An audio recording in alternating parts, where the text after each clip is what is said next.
Hello mommies and daddies, welcome back to my channel Mom Buzz. I hope you are doing well.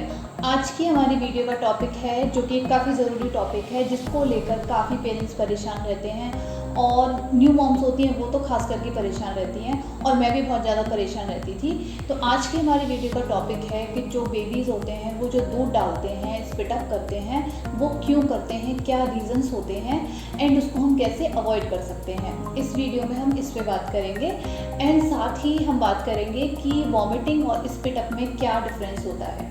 तो इस video में हम ये सारी चीज़ें कवर करेंगे।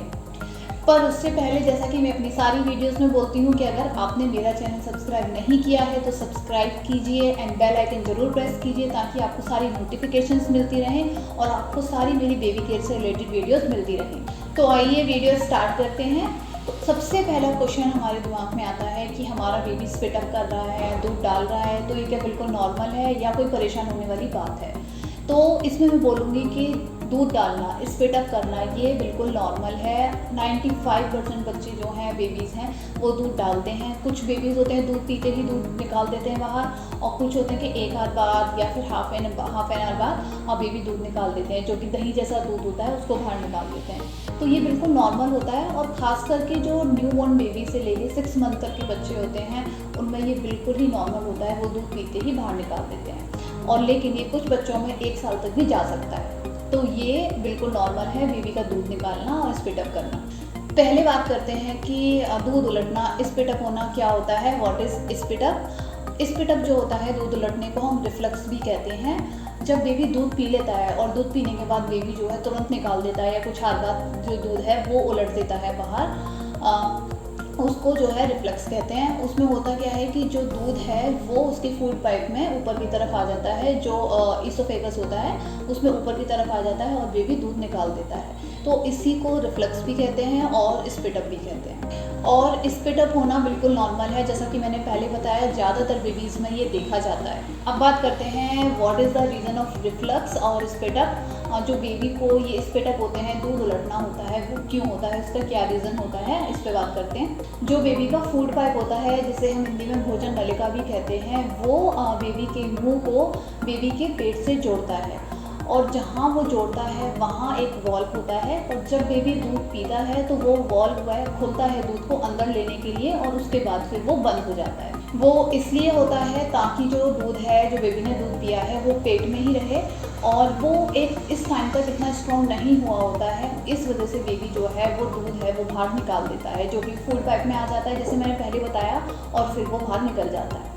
ये जो वॉल्व होता है जब बेबी दूध पीता है जिसको अंदर लेता है और फिर वो बंद हो जाता है, तो एक टाइम के साथ साथ ये जो है स्ट्रॉन्ग होता जाता है और बेबीज़ में जो रिफ्लक्स होता है, जो स्पिट अप कहता होता है, दूध उलटना, वो एक टाइम के साथ धीरे धीरे कम हो जाता है। जैसे कि मैंने पहले ही बताया कि कुछ बेबीज़ को 1 ईयर तक लग सकता है, कुछ बच्चों को ये 1 साल भी लग सकता है इसको दूर होने में। अब कैसे पता करें कि बेबी को रिफ्लक्स है? जैसे कि मैंने पहले ही बताया रिफ्लक्स को दूध उलटना भी कहते हैं। तो अब कैसे पता करें? तो आप जब भी बेबी को दूध पिलाते हो तो आप देखोगे कि बेबी हाफ एन आवर बाद या 1 घंटा या तुरंत भी कभी भी जो है दूध पिलाते ही वो बेबी बाहर निकाल देता है। तो ये जो दूध है वो दही जैसा भी हो सकता है और बहुत कम क्वांटिटी में भी हो सकता है और बहुत ज़्यादा भी हो सकता है। तो ये रिफ्लक्स ही है। और आप नोटिस करोगे कि बेबी कितनी बारी दूध पीते पीते खांसता भी है और कितनी बारी वो जो हिचकियाँ आने लग जाती हैं, तो इसका मतलब बेबी को रिफ्लक्स है। और ये मैंने जैसे पहले ही बताया कि ये ज़्यादातर बच्चों में होता है और ये नॉर्मल है। तो इसमें बस आप ये कर सकते हो कि जब भी बेबी दूध निकालता है तो इस तरीके से आप अपने आप को अरेंज रखो कि आपको ज़्यादा इधर उधर भागना ना पड़े और आपका जो टिश्यू है या रुमाल है बेबी का हैंकी वो अपने पास ही आप रखो। अब बात करते हैं कि बेबी को जो दूध उलटना है, जो स्पिट अप बेबी कर रहा है, उसको हम कैसे कम कर सकते हैं, उसको कैसे रिड्यूस कर सकते हैं। तो सबसे पहले आप जब भी बेबी को दूध पिलाते हो तो बेबी को हमेशा आप एक अपराइट पोजीशन में रखो, या भी आप ब्रेस्ट फीड करा रहे हो या भी आप अगर आप बॉटल से फीड करा रहे हो तो बेबी को एक ये जो अपराइट पोजीशन होती है एक एंगल पे बेबी को रख के आप दूध पिलाओ। एकदम सीधा नहीं होना चाहिए, नहीं तो उससे ये होगा कि जो दूध बेबी पी पाता है वो प्रॉपर नहीं पी पाता, वो पेट तक नहीं जा पाता, वो फूड पाइप में ही अटक जाता है। तो फिर बेबी क्या है, ज़्यादा चांसेस बढ़ जाते हैं कि वो जो है दूध बाहर निकाल दे। तो हमेशा जब भी आप बेबी को दूध पिलाओ तो वो अपराइट पोजीशन में ही मतलब एक जो एंगल है सर्टेन एंगल लेके उसमें बेबी को आप दूध पिलाओ। दूसरा आता है अवॉइड ओवर फीडिंग, मतलब आप जो बेबी को दूध पिलाते हो उसको ओवर फीड बिल्कुल भी ना करें। एक रूटीन और एक टाइम बनाएं कि बेबी को हर एक 2 घंटे बाद या 3 घंटे बाद बेबी को कितना दूध देना है और कितनी क्वांटिटी में देना है और कब कब देना है। तो ये एक आप एक रूटीन बनाएं। इस पर मैंने एक पहले ही वीडियो की हुई है कि कितने एज के बच्चे को कितना दूध पीना चाहिए और वो कितना दूध पी सकता है, आप मेरे चैनल पे जाके देख सकते हैं। तो बेबी को ओवर फीडिंग ना कराएं और स्मॉल अमाउंट में बेबी को दूध पिलाएं, एक साथ बहुत ज़्यादा दूध ना पिलाएं। थर्ड हो गया बर्प दिलाना, मतलब बेबी को डकार दिलवाना। जब भी आप बेबी को दूध पिलाते हो बेबी को डकार जरूर दिलाएं, उसे बर्प जरूर दिलाएं। उससे ये होगा, सबसे पहले तो ज़रूरी क्यों है क्योंकि जब बेबी दूध पीता है उसको नहीं पता होता और वो एयर भी गल्प कर लेता है, मतलब एयर जो है वो दूध के साथ अंदर चली जाती है, तो उससे बेबी को अनकंफर्टेबल हो जाता है। तो जब भी आप बेबी को दूध पिलाते हो उसको डकार जरूर दिलवाएं। बेबी को अगर डकार नहीं आ रही है, आप बहुत देर से ट्राई कर रहे हो, तो बेबी को कम से कम 15 से 20 मिनट तक आप एक ऐसी पोजीशन में, जैसे बेबी को रख लेते हैं ऐसे कंधे पे, वैसे आप एक पोजीशन में बेबी को रखें और उसको धीरे धीरे उसके जो बैक है उसको सहलाते रहें। तो उससे जो भी उसका दूध होगा फूड पाइप में वो धीरे धीरे करके नीचे चला जाएगा या फिर बेबी को डकार आ जाएगी। तो सबसे इम्पोर्टेंट है कि आप बेबी को डकार जरूर दिलवाएं दूध पिलाने के बाद। फोर्थ हमारा आता है डिस्ट्रैक्शन फ्री स्पेस एनवायरनमेंट, मतलब आप जब भी बेबी को दूध पिलाते हैं तो कोई ऐसी जगह होनी चाहिए जहाँ बिल्कुल शांति हो, बिल्कुल पीसफुल हो वो एनवायरनमेंट, ताकि जो बेबी दूध पी रहा है वो अच्छे से पी सके और उसका जो ध्यान है वो इधर उधर ना भटके, और ये आपको भी पता चलेगा कि बेबी ने ठीक से दूध पी लिया है। तो बेबी को हमेशा ऐसी जगह दूध पिलाएं जहाँ बिल्कुल शांति हो और बहुत ज़्यादा डिस्ट्रैक्शन ना हो। फिफ्थ आता है हमारा फीड ऑन टाइम, मतलब बेबी को हमेशा टाइम पे दूध पिलाएं। जैसे कि मैंने पहले बताया कि एक ज़रूर रूटीन बनाएं बेबी को दूध पिलाने के लिए, तो हमेशा बेबी को टाइम पे ही दूध पिलाएं। उससे ये होगा, अगर बेबी भूखा नहीं है ज़्यादा तो वो नॉर्मल दूध पिएगा, और अगर ज़्यादा भूखा होता है बेबी तो वो जल्दी दूध पीता है। और जैसे कि मैंने पहले बताया, जब बेबी जल्दी दूध पिएगा तो एयर गल्प हो जाती है, साथ में एयर जो है वो अंदर चली जाती है और बेबी को और ज़्यादा प्रॉब्लम हो जाती है। तो हमेशा आप बेबी को जो है टाइम पे ही दूध पिलाएं और उसका टाइम मेंटेन रखें कि कितना दूध पिलाना है, कब पिलाना है, तो एक टाइम ज़रूर मेंटेन करें।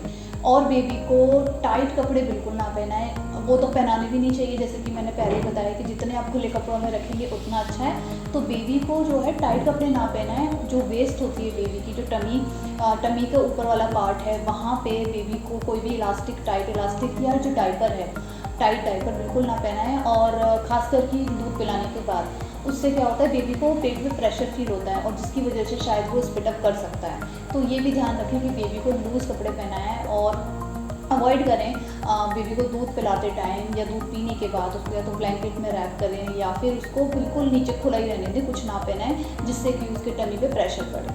अब अगर आप बेबी को बॉटल फीड कराते हो तो हमेशा याद रखें कि जो भी निप्पल है बेबी की, उसका जो होल है वो बहुत ज़्यादा बड़ा नहीं होना चाहिए। उसमें फ़्लो आते हैं, मीडियम फ़्लो होता है और आपका हाई फ़्लो होता है और लो फ़्लो भी होता है। तो जो निप्पल होते हैं उसका जो होल है वो बहुत बड़ा नहीं होना चाहिए। उससे क्या होगा, जब होल बड़ा होगा तो दूध जो बेबी पी रहा है वो ज़्यादा क्वांटिटी में अंदर जाएगा और जिससे भी बेबी को स्पिट अप हो सकते हैं। तो आप ये चीज़ जो मैंने बताई है आप कर सकते हैं, तो स्पिट अप को काफ़ी हद तक रोका जा सकता है। अब एक क्वेश्चन है जो आई थिंक सारे पेरेंट्स के दिमाग में आता होगा कि जो बेबी स्पिट अप करते हैं, दूध उलटते हैं, क्या उसकी ग्रोथ पे इफेक्ट पड़ेगा। मेरे दिमाग में ये क्वेश्चन बहुत आता था कि जब वो बहुत दूध निकालती थी तो मुझे ऐसा लगता था कि क्या इसकी ग्रोथ पे इफेक्ट पड़ेगा, ये क्यों इतना दूध निकाल रही है। तो स्पिट अप करना, दूध उलटना ये बिल्कुल नॉर्मल है। जैसा मैंने पहले बताया, अगर बेबी वेट गेन कर रहा है, प्रॉपर उसका जो वेट गेन हो रहा है, बेबी एक्टिव है, उससे कोई प्रॉब्लम नहीं है, तो ये बिल्कुल नॉर्मल है और बेबी की जो ग्रोथ है वो उस पर कोई इसका असर नहीं पड़ेगा। तो बस आप ये ध्यान रखिए, हमेशा ये चीज़ ध्यान रखें कि जो बेबी का वेट है वो ठीक गेन हो रहा है नहीं हो रहा, बेबी एक्टिव है नहीं। अब बात करते हैं कि जो वॉमिटिंग होती है, उल्टी करना बेबी का, और स्पिट अप मतलब दूध डालना, जो बेबी उल्टी करते हैं और जो दूध डालते हैं उनमें क्या डिफरेंस है। तो ये जब आप बेबी को देखोगे बहुत ध्यान से, आपको वॉच करना पड़ेगा तो आपको बिल्कुल पता चल जाएगा क्या होता है। तो स्पिट अप करना होता है कि आपने बेबी को दूध पिलाया और या उसने आधे घंटे बाद या तुरंत या 1 घंटे बाद दूध निकाल दिया, और जब वो दूध निकाल रहा है तो वो बस निकल गया, मतलब वो कोई फोर्स नहीं लगा रहा है, कोई फोर्सफुली वो दूध बाहर नहीं आ रहा है। अब बेबी खेल रहा है, लेटा है, तो उसके मुँह से वो दूध निकल गया। अब जो वॉमिटिंग होती है उसमें बेबी क्या करता है, वो फोर्सफुली दूध बाहर निकालता है। मतलब जब उल्टी करते हैं, जैसे हम बड़ों को भी उल्टी आती है तो हमें कितना फोर्स लगाना पड़ता है जो भी हमारे मुंह से बाहर निकालने के लिए, उसी तरह बेबी को होता है। जब वो वॉमिट करता है तो उसे थोड़ी प्रॉब्लम होती है, और प्रॉब्लम के साथ साथ वो बहुत ज़्यादा फोर्स लगाता है उसको बाहर निकालने के लिए, तो वो होती है वॉमिट। तो स्पिट अप और वॉमिट में यही डिफरेंस है कि जो स्पिट अप होते हैं वो बहुत इजीली बाहर आ जाता है दूध, और जो वॉमिट वो करता है, बेबी उल्टी करता है, उसमें उसे फोर्सफुली दूध बाहर निकालना पड़ता है। तो ये जब आप नोटिस करोगे बेबी को तो आपको आइडिया लग जाएगा। अब बात करते हैं कि हमें डॉक्टर से कब कंसल्ट करना चाहिए। वैसे तो ये नॉर्मल होता है, बट अगर कुछ चीज़ें आपको इनमें से दिखाई देती हैं जो मैं बताने वाली हूँ, तो आप डॉक्टर से तुरंत कंसल्ट करें। सबसे पहले अगर जब बेबी अगर वॉमिट कर रहा है, मतलब मैंने आपको बताया कि अगर प्रेशर से वो बाहर निकाल रहा है, उसे बहुत ज़्यादा प्रॉब्लम हो रही है दूध बाहर निकालने में, तो आप डॉक्टर से कंसल्ट करें। या अगर आप देखते हैं कि बेबी जो है वो बहुत ज़्यादा स्पिट अप कर रहा है और रेगुलर हो रहे हैं उसके, मतलब जैसे कि 1 घंटे में 4 बार हो गया, 5 बार हो गया, और बहुत ज़्यादा हो रहा है, और बेबी का वेट गेन नहीं हो रहा है बिल्कुल भी, और आपको ऐसा लग रहा है बेबी वीक होता जा रहा है, तो इस केस में आप ज़रूर डॉक्टर से कंसल्ट करें। और जब बेबी उल्टी करता है, जब बेबी दूध बाहर निकालता है, दोनों में से कुछ भी कर रहा है और उसके अंदर कुछ मस्कस है, कुछ या ब्लड है, तो आपको डॉक्टर से कंसल्ट करना चाहिए। और अगर जब आप बेबी को फीड करा रहे हो, दूध पिला रहे हो, और बेबी जो है दूध पीते टाइम रो रहा है और वो अंदर नहीं लेके जा रहा है, या फिर जब वो दूध निकाल लेता है बाहर जब बहुत ज़्यादा रो रहा है, तो आपको डॉक्टर से कंसल्ट करना चाहिए। और एक चीज़ और, जब बेबी दूध डालता है, दूध निकालता है, स्पिट अप करता है, तो कुछ जो बेबीज़ हैं उनके नोज़ से भी बाहर आ जाता है। वो इसलिए कि एकदम से दूध पिलाया और डाइजेस्ट नहीं हुआ और मुँह से सारा बाहर आ गया। तो कभी कभी तो ठीक है, लेकिन अगर बेबी के रेगुलरली नोज़ से दूध बाहर आ रहा है और बहुत ज़्यादा क्वांटिटी में दूध बेबी बाहर निकाल रहा है, मतलब आपने जैसे ही पिलाया और उसने पूरा का पूरा बाहर निकाल दिया, तो आपको तुरंत डॉक्टर से कंसल्ट करना चाहिए। और इस टॉपिक को डिस्कस करते हुए हम वीडियो के एंड में आ गए हैं। आई होप आपको मेरी वीडियो इन्फॉर्मेटिव लगी होगी, हेल्पफुल लगी होगी। अगर आपको अच्छी लगी है तो और भी पेरेंट्स के साथ शेयर कीजिए, या टू बी पेरेंट्स के साथ शेयर कीजिए। एंड अगर आपने मेरा चैनल सब्सक्राइब नहीं किया है तो सब्सक्राइब कीजिए एंड बेल आइकन जरूर प्रेस कीजिए, ताकि आपको सारी मेरी बेबी केयर से रिलेटेड वीडियोस मिलती रहें। And thank you for watching.